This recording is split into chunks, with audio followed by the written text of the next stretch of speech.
말씀은 예수님이 초막절을 지키기 위해서 이제 혼자 이 예루살렘 성전에 오셔서 말씀을 계속 가르치세요. 틈만 있으면 말씀을 가르치십니다. 예수의 말씀을 들은 유대인들은 예수님께 논쟁을 해요. 자기들이 그 유대교에서 들었던 그 율법에 대한 이야기와 또 예수님이 그 강론하시는 그 말씀의 차이를 논쟁을 벌이고 있어요. 7장에서 시작된 유대인의 논쟁은 오늘 8장 본문에도 아버지 하나님에 대한 논쟁으로 누구의 씨인가? 아브라함의 자손인가? 누구의 씨인가에 대한 논쟁을 이어가고 있어요. 사람들이 처음 만나면 다 이렇게 자기 소개를 하죠. 자기 이름을 밝힙니다. 나는 김아무개입니다. 나는 이아무개입니다. 나는 박아무개입니다. 이렇게 자기를 소개를 하죠. 그러다가 이제 좀 더 가까워지고 이렇게 만나는 횟수가 늘어나게 되면 어디 김씨인가? 어디 이씨인가? 어디 박씨인가? 뭐 이렇게 번을 물어보죠. 그래서 자기와 무슨 연관이 있는가? 같은 동성으로서, 동번으로서 이렇게 더 가까운 집안이 아닌가? 뭐 이런 것을 알기 위해서도 물어보는 것이고, 또 예전에는 이 성씨를 통해서 또 양반과 천민의 그 환경을 알 수가 있었기 때문에 물어보는 경향이 있다는 거예요. 지난 시간에 예수님은 예수님을 따른 유대인들에게 너희가 내 말에 거하면 참 내 저자가 되고 진리할지니 진리가 너희를 자유하게 하리라. 자유에 대한 말씀을 하셨어요. 그런데 예수님의 말씀을 듣고 예수님을 따르던 유대인들은 이 자유가 무슨 말인가? 우리가 지금까지 살아오면서 누구의 종된 일이 없었는데 우리가 무슨 자유가 있었는데 무슨 자유를 또 주신단 말인가? 라고 예수님께 다시 물어요. 그래서 예수님은 참 불쌍하다는 마음으로, 궁일한 마음을 가지고 진지하게 그들에게 말씀을 대변으로 하시죠. 진실로 너에게 이르노니 죄를 범하는 자마다 죄의 종이다. 종은 영원히 집에 거하지 못하되 아들은 영원히 거하나니 그러므로 아들이 너희를 자유롭게 하면 너희가 참으로 자유하리라 말씀을 하십니다. 이렇게 요한복음은 마태, 마가, 누가복음에서 말아보는 그 관점과 요한복음의 관점이 달라요. 유대인 중에서 율법을 전문으로 가르치는 서기관들이 있어요. 그리고 율법을 철저하게 지키려고 애를 쓰고 있는 바리새파 유대인들이 있습니다. 이들은 초막절을 7일 동안 지키라고 율법에서 특별히 레위기에서 말씀을 해서 이 명절에 초막절 7일을 지키고도 집으로 돌아가지 않냐고 성전에 남아 있어요. 그러면 예수님께서는 아하, 나에게 무슨 말씀을 이렇게 배우려고 앉아있나 보다 하고 예수님은 또 이렇게 말씀을 어김없이 가르치죠. 그래서 지난 시간에 자유, 육체의 자유가 아니라 죄로부터 자유에 대한 말씀을 하셨어요. 그리고 오늘 본문은 하나님의 자녀와 마귀의 자녀의 그 중간 교차로가 바로 아브라함이라고 해요. 아브라함에 대한 인물을 내세워놓고 논쟁을 벌이고 있어. 이렇게 바라보는 관점이 육신의 아버지인가? 하늘의 아버지인가? 육의 세계를 바라보는 세계관에서 이제 영의 세계를 바라보는 세계관으로 인식의 변화를 촉구하고 있어요. 인식의 변화. 오늘 본문에서 말씀한 유전, 허리티티라고 하는 제목으로 하나님의 독생자 예수 그리스도를 증거하겠습니다. 저처럼 예수님은 유대인들이 아브라함의 자손인 줄 안다라고 말씀을 하세요. 37절에 나도 너희가 아브라함의 자손인 줄 아노라. 유대인들의 민족적인 자랑은 누가 말해도 하나님께 믿음을 인정받은 아브라함의 후손인 것에 큰 자랑이자 자부심에, 민족적인 자부심으로 살고 있어요. 지금도 마찬가지죠. 유대인들이 그 자부심은 말할 수 없는 큰 아주 프라이드로 느끼고 살고 있어. 전주희 씨, 조선 왕조 마지막 전주희 씨 가문 중에 왕손의 가문의 한 사람을 내가 만났어요. 사역을 하다가 만났는데 이분이 연세가 80대 중반이에요. 그런데도 그 왕손의 자부심이 대단하더라고요. 80 나이에 지금까지 한 번도 뭐 시간에 촉박해서 전투를 시간 맞추려고 뛰어가본 일이 없고 달려가본 일이 없고 왕손으로서 느긋하게 걸어간다는 얘기를 했어요. 누구에게 뭐 돈이 없어서 빌려보거나 뭐 이렇게 아쉬운 말을 해보지 않았다. 이것이 왕손으로서 자존심이다라는 것을 말한 걸 제가 봤어요. 또 저희 농장이 분당 국내동에 있는데, 국내동 이시 조선 그 왕의 형제를 군이라고 하잖아요. 군, 뭐 수양대군, 무슨 근데 거기에는 덕양군 묘소가 있어요. 그래서 그 덕양군 왕손들과 그 또 묘소가 있어요. 그 동네가. 그래서 그 동네 한 분이 수염을 아주 기르면서 말을 타고 다니듯이 오토바이를 탔으면 탔지 걸어다니는 모습을 그냥 아무리 봐도 걸어다니는 모습을 못 봐요. 이렇게 자기의 그 왕손이라는 자존심, 자부를 굉장히 누리면서 사는 것을 보게 됩니다. 이렇게 이 유대인들도 아브라함의 후손인 것을 자랑으로 여겨요. 그래서 아브라함은 하나님께 선택받은 특별한 하나님의 사람이라고 성경은 말씀하죠. 창세기 15장 6절에 아브라함이 여호와를 믿으니 여호와께서 이를 그의 의로 여기셨다. 의로 여기셨다고 말씀하셨어요. 그리고 로마서 4장 13절에 아브라함이나 그 후손에게 세상의 후사가 되리라고 하신 언약은 율법으로 말미암은 것이 아니요 오직 믿음의 의로 말미암은 것이다. 그래서 하나님께서 인정받은 의인으로 인정받은 아브라함을 자기 조상으로 여기고 있는 것이죠. 그래서 아브라함을 로마서 4장 16절은 믿음의 조상이다. 아브라함을 통해서 믿음의 조상이 된다. 복의 근원이 된다. 라는 말씀을 하고 있어요. 이 아브라함뿐만 아니라 유대인들의 조상은 모세도 있죠. 또 다윗 왕도 있습니다. 또 다니엘과 같은 아주 훌륭한 분들이 쫙 포진하고 있으니 유대인들의 자부심은 대단하죠. 여기에다 유대인들이 자랑은 또 하나가 있어요. 성전. 성전 자랑 기가 막히죠. 바벨론에 의해서 이제 솔로몬 성전이 다 돈 하나 남지 않고 다 망가지고 불타버리고 없어졌는데 바벨론 포로지에서 유대인들이 이제 재건을 했죠. 재건을 하는데 이 스룹바벨 성전이라고 그래요. 그 성전이 포로지에서 이렇게 급조해서 이렇게 성전을 지었기 때문에 눈에 양이 안 차는 거예요. 솔로몬 성전을 보다가 스룹바벨 성전이 너무 약해요.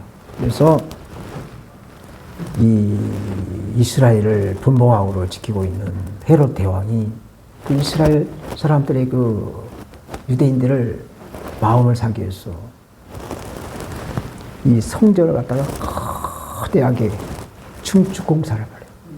엄청나게 확장하면서 크게 성전을 증축 공사하는 리모델링 공사를 하고 있었기 때문에 이 수많은 유대교 지도자들이 활동이 아주 왕성할 때 그 어느 시대보다도 왕성한 전성기를 누릴 때가 바로 오늘 본문의 말씀인 예수님의 시대예요.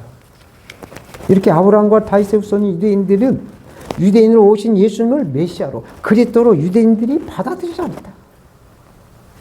받아들이지 않았다. 그 이유가 과연 무엇일까요? 오늘 본문 37절 후반에 그러나 내 말이 너희 안에 있을 곳이 없으므로 나를 죽이려 하는도다. 그 이유는 눈에 보이는 화려한 성전이 있었기 때문에 수많은 정죄자들이 율법을 가르치고 그 율법을 통해서 정죄라고 심판하고 있었기 때문에 예수님이 그리스도로 오셨는데도 예수님 말씀이 그들의 마음에 들어갈 틈새가 없었다라는 말씀을 예수님이 지적하고 있습니다. 이렇게 아브라함의 자손이라고 칭하는 유대인들의 삶에는 극히 인간적이고 극히 육적인 것이었어요. 그리고 유대인이 믿고 기다리는 구원자 메시아 사상이 오신 메시아 그리스도가 완전히 예수님과 다르는 그러한 사상을 가지고 있었어요. 만왕의 왕으로 천사장의 나팔 소리와 함께 구름을 타고 만민들이 지켜보는 가운데 오시는 그러한 메시아를 꿈꾸고 기다리고 있었는데 예수님은 너무나도 초라하게 오셨어요. 말할 것도 없이 초라하게 왔어요. 유대인들의 신앙이 잘못되고 또 책망을 하고 부정하는 그런 육적인 것과 영적인 것의 그 차이를 하늘과 땅의 차이다라고 말씀을 하시니 칭찬을 해도 들을까 말까 하는데 계속 책망하고 계속 잘못했다고 하늘과 땅의 차이다고 이렇게 말씀하니까 이 유대인들이 예수님을 죽이러 예수 말씀처럼 의도적으로 예수님을 거부하고 대적을 해서 예수님을 막 죽이러 갑니다. 무슨 나타낸 건수를 잡아서 예수님을 나타내 죽이려고 해요. 이렇게 유대계 지도자들이나 강성 유대인들이 예수님을 죽이려 한 그 이유가 바로 율법, 곧 하나님의 말씀인 성경을 왜곡을 해서 수많은 신앙의 전통과 규례를 만들어서 그 왜곡된 전통과 규례를 지키는 것을 예수님이 책망하고 있기 때문에 유대인들이 예수님을 틈만 나면 죽이려고 하고 있는 것이죠. 사랑하는 여러분, 사마귀라고 하죠. 사마귀, 사탄마귀, 아까워 더러운 이 귀신이 유대인들에게 영안을 멀게 한 도구로 삼는 게 있어요. 그 도구가 바로 유대인들의 자부심, 프라이드를 물고 늘어진 겁니다. 자꾸 띄워주는 거예요. 성경이 좋지 않냐, 율법이 좋지 않느냐, 뭐 이런 걸 자꾸 띄워서 예수 그때 복음을 들어가지 못하게 이 자부심, 자존심을 이렇게 막 띄우는 것이 마귀의 전략이었어요. 유대인들이 조상 때부터 계속해서 만들어온 하나님께 택함받은 민족이라는 이 자부심의 이 욕망의 구름이 세상에 빛으로 오신 예수님을 완전히 덮어버려요. 그러니 예수님이 보이지가 않죠. 세상에 옳고 그런 것을 잘못을 자잘못을 깨닫게 해주시는 한 줄기 그 서광의 빛, 이 세상의 빛으로 오신 예수님. 그런데 예수님의 그 빛을 그 유대인들은 잘못된 조상의 유전으로 차단해 버리니까 결국엔 욕심이 자라서 죄를 낳고 죄가 장성한 즉 사망을 한다라는 야고보서 말씀처럼 빛으로 오신 예수님을 죽이러 간 거예요. 그럼에도 불구하고 예수님은 사람의 유전과 하나님 아버지 유전을 말씀하고 있어요. 38절 나는 내 아버지에게서 본 것을 말하고 너희는 너희 아버지에게서 들은 것을 행한다. 이 말씀에 굉장한 의미가 있어요. 여러분 말씀을 잘 뜯어놓고 보세요. 본 것과 들은 것은 현실과 연결되어 있기 때문에 엄청난 차이가 납니다. 귀로 들은 것만 가지고 말한다라고 한다면 이것은 가짜 뉴스에 가까워요. 그러나 직접 눈으로 보는 것은 그 사실, 팩트예요. 증거가 되는 겁니다. 성경에서 이 증거라는 말씀을 설교 준비하면서 몇 번이 말씀 하나 찾아봤더니 개역 한글역이에요. 지금 개역 개정역을 보고 있는데 개역 한글역에 289회를 말씀한 걸 봤어요. 그 중에서 35번을 요한복음에서 가장 많이 말씀하는 이 증거에 대한 것을. 그리고 구약의 출애굽기에서 25회를 말씀한 걸 보았어요. 증거는 보통 사람들이 말하는 말 중에서 그 사실을 입증할 수 있는 말이나 행동을 증거라고 해요. 그래서 증인을 세울 때 성경은 2-3 사람을 세워라. 한 사람 말로는 믿을 수가 없다. 똑같은 말을 2 아니면 3명 이상을 세워서 그것을 증명하라고 말씀하죠. 그러나 증인이 증거하는 말보다 더 정확한 것은 내가 직접 눈으로 그 현장을 보는 것이 더 정확하죠. 듣는 것보다 보는 것이 더 정확하다는 얘기예요. 그래서 이 증거를 확보하기 위해서 지금 우리가 살고 있는 현실을 봅시다. 전국 방방곡곡 곳곳마다 도로마다 각각 지정 그 가정마다 사무실마다 또 자동차마다 전철마다 버스마다 뭐가 있어요? CCTV가 있어요. 그래서 현장을 녹화해 가지고 목소리가 큰 사람이 이긴다라는 그 전통을 다 무너뜨리고 사실을 증명을 해서 그 증거를 가지고 범법자를 이렇게 가려내고 있어. 이것이 오늘날 우리가 살고 있는 현실입니다. 이렇게 직접 눈으로 본 것과 누구에게 귀로 듣는 것은 하늘과 땅, 천지 차이랍니다. 물론 정직이라고 하는 신뢰가 서로가 이렇게 있으면 그것은 문제가 되지 않아요. 신뢰하니까. 콩으로 매주를 쓴다 해도 신뢰하니까 다 믿어줘요.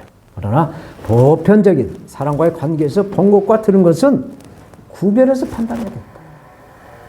유튜브나 모든 이렇게 루머를 가지고 누가 그랬다네 아니면 말고식으로 이렇게 막 하는 걸 가지고 따라서 부안해동처럼 막 이렇게 중심 없이 움직이지 말라라고 오늘 본문을 통해서 하나님은 우리에게 말씀하신 줄로 믿습니다. 요즘은 진실을 가장한 이 딥페이크라고 하는 뭐 저도 알지도 못한 말인데 인공지능 기술을 이용해가지고 특정 얼굴을 갖다가 싹 바꿔놓고 거기에 또 목소리까지 또 이렇게 바꿔놓는 그래서 사실을 왜곡하는 시대에 우리가 살고 있어요. 이렇게 직접 보고 믿는 세상에서도 가짜가 진짜를 인정하는 세상이 됐죠. 근데 이러한 것을 우리는 어떻게 진짜인가 가짜인가를 구별할 수가 있느냐. 일일이 가서 그걸 체크할 수는 없잖아요. 그래서 예수 믿는 저와 여러분들이 이러한 진짜인가 가짜를 구별할 수 있는 방법은 오직 살아계신 아버지 하나님께 물어보고 기도하는 수밖에 없는 줄로 믿습니다.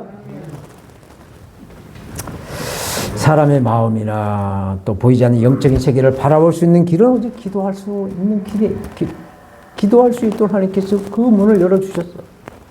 기도만이 세상과 하나님을 구별할 수가 있는 것이죠. 그래서 사무엘 선지자는 사무엘상 12장 23절에 나는 너희를 위하여 기도하기를 시인은 죄를 여호와 앞에 결단코 범하지 아니하고 선하고 의로운 길을 너희에게 가르칠 것인지이라고 맹세를 하듯 말씀을 하고 있습니다. 사도 바울도 데살로니가전서 5장 17절에 항상 기뻐하라 쉬지 말고 기도해라. 기도하라는 거예요. 기도하는 것이 하나님의 뜻이라고 말씀하고 있어요. 우리가 하나님께 기도하면 하나님은 우리 형편과 처지를 아시고 우리가 알지 못한 크고 비밀한 것까지 우리를 통하여 일을 하게 하시고 우리를 통하여 하나님이 영광을 받으시는 살아계신 아버지 하나님이신 줄로 믿습니다. 이제 두 번째, 예수님은 유대인들에게 너희 아비의 일을 행사한다. 부전자전 너희 아비의 배운 걸 그대로 한다 라고 꼬집어서 말씀하셨어요. 유대인들이 조상 중에는 훌륭한 믿음의 조상들이 많이 있어요. 그런 반면에 또 선지자를 죽이고 우상 숭배를 일삼고 온갖 죄에 물든 조상들도 많이 나와요, 성경에. 꼭 뭐 다니엘이나 꼭 뭐 이렇게 다윗이나 뭐 아브라함 같은 사람만 있는 게 아니에요. 또 반대편으로 엄청나게 하나님과 대적에 살아가는 유대인의 조상들이 많이 나와요. 그들은 율법을 곧 성경의 그 말씀을 자기들의 그 생각대로 해석을 해서 죄를 저질러 와요. 특히 구약의 마지막 성경이 말라기죠. 말라기와 신약의 마태복음이 그 갭이 400년이에요. 말라기에서 딱 나오고 선지자를 통해서 말라기 하나님 말씀을 주시고 신약 성경에 하나님 말씀을 주시기까지 딱 사일런트 아주 조용한 시기를 400년이라는 침묵기를 가지고 있어요. 이것서 성경학자들은 이 400년을 하나님의 침묵기다라고 말을 하고 있죠. 이러한 침묵기에 400년 동안 하나님의 음성이 들려오지 않으니까 성경 해석과 주석에 대한 책들을 이 유대인들이 막 만들어내요. 자기들 막 생각대로, 자기 그 주관적인 생각대로 이렇게 막 만들어내죠. 그래서 예수님 당시 유대인들 대부분은 성경보다는 이 종교주의자들이 가르치는 이 유대교 규례를 하나님의 뜻으로 인식을 하기 때문이죠. 지금이야 뭐 우리가 서점에 가면 뭐 내가 원하는 대로 성경 사서 볼 수가 있지만 종교 개혁 500년, 600년 전만 해도 성경이 어려웠어요. 그러니 예전에는 말할 것도 없죠. 종이도 발명이 되지도 않았고 양가죽이나 뭐 파피루스로 이렇게 성경이 기록된 거기 때문에 성경을 구할 수가 없어요. 그렇기 때문에 그걸 가지고 유대교 지도자들은 자기들 마음대로 막 이렇게 해석을 해서 규례를 만들어 가지고 유대인들을 가르치는 거죠. 그게 잘못된 것을 인식하고 있는 거죠. 그래서 예수님은 아버지에게서 본 것을 말하고 유대인 너희는 아비에게서 들은 것을 행한다 라고 말씀을 하고 있어요. 유대인들이 우리 아버지는 내 친아버지가 아니라 조상 아브라함입니다 라고 또 이렇게 말을 해요. 참 근사하죠. 내가 아브라함의 후손입니다. 그 자부심으로 우리 아버지는 내 아버지가 아니라 조상 아브라함입니다 라고 말을 해요.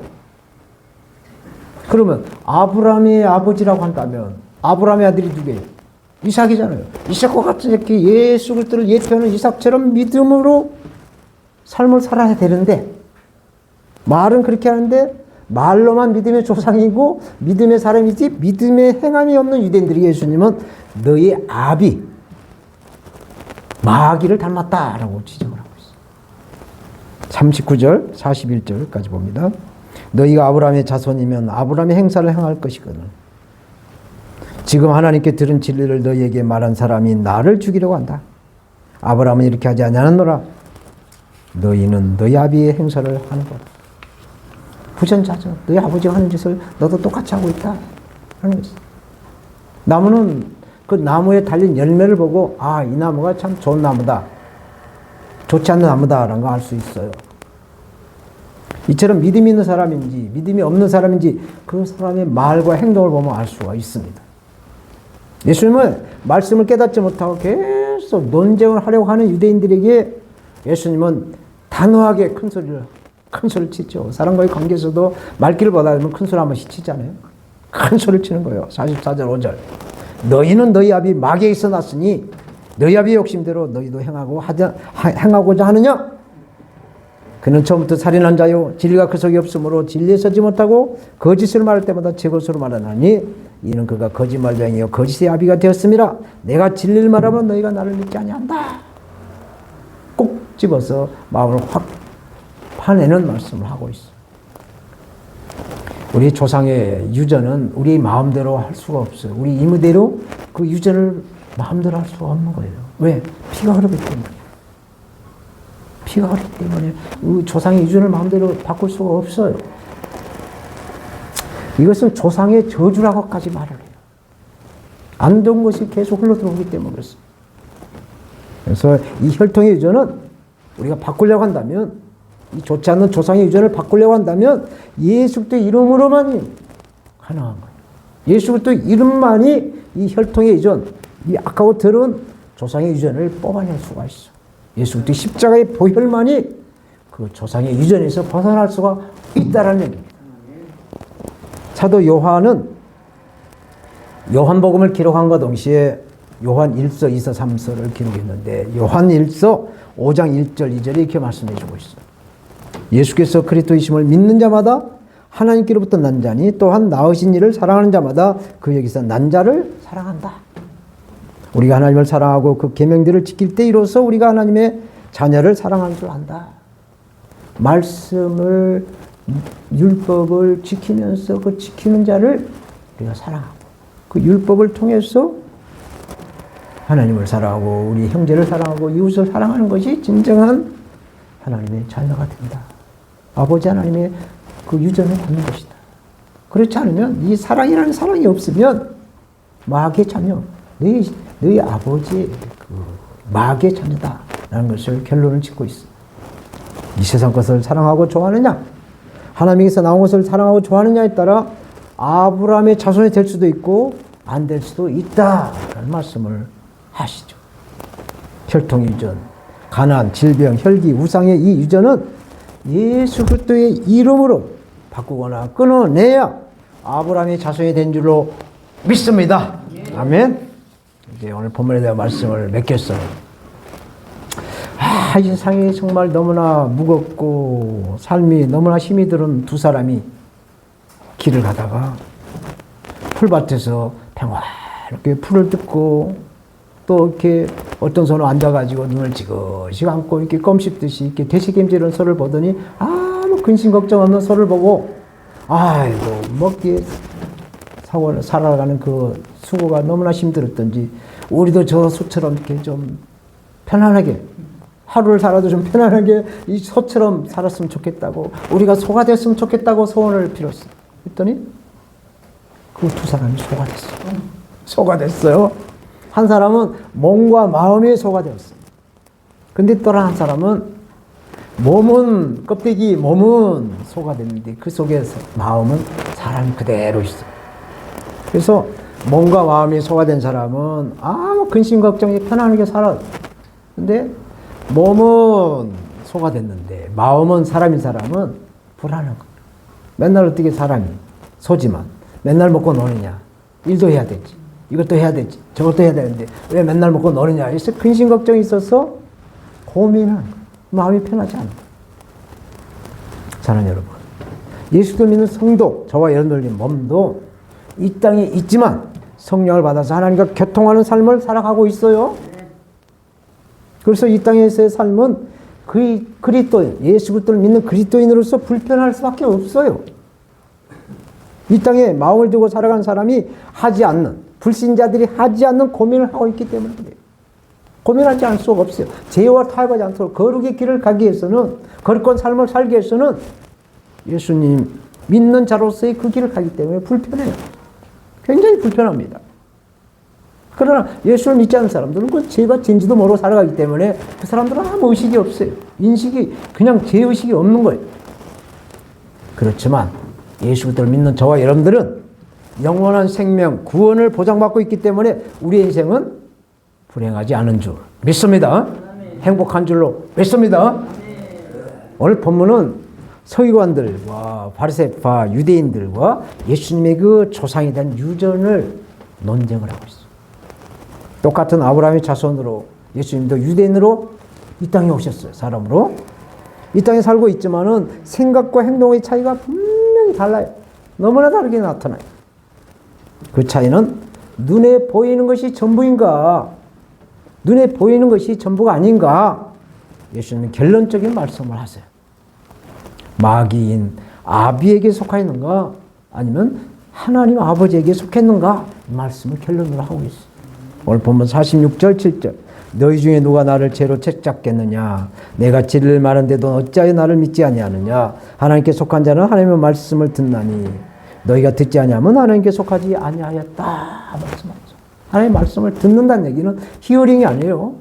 액션, 행동입니다. 행동. 듣고 행함으로 옮기는 것이 듣는 거예요.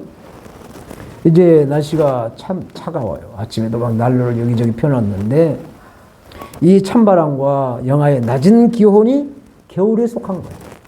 마찬가지로 기쁨과 감사와 사랑으로 예수 그리스도의 인성을 유전받는 것이 하나님에게 속한 것입니다. 하나님에게 속한 자로서 이 세상과 타협하지 않고 거룩의 길을 가기 위해서는 우리가 붙잡아야 할 것은 오로지 하나님의 말씀을 성령의 감동으로 기록되어 있기 때문에 보혜사 성령님을 우리는 의지하고 붙잡았어요. 성령님의 인도와 감동, 감화를 받아서 하나님의 뜻을 이행하는, 하나님의 뜻대로 살아가시는 아버지 하나님의 속한 자 예수 그리스도의 사람들이 다 되시기를 우리를 죄에서 구원하시고 영원한 생명으로 인도하신 예수님의 이름으로 기도합니다. 아멘. 하나님 아버지 감사합니다. 오늘 유전이라는 제목으로 세상의 유전과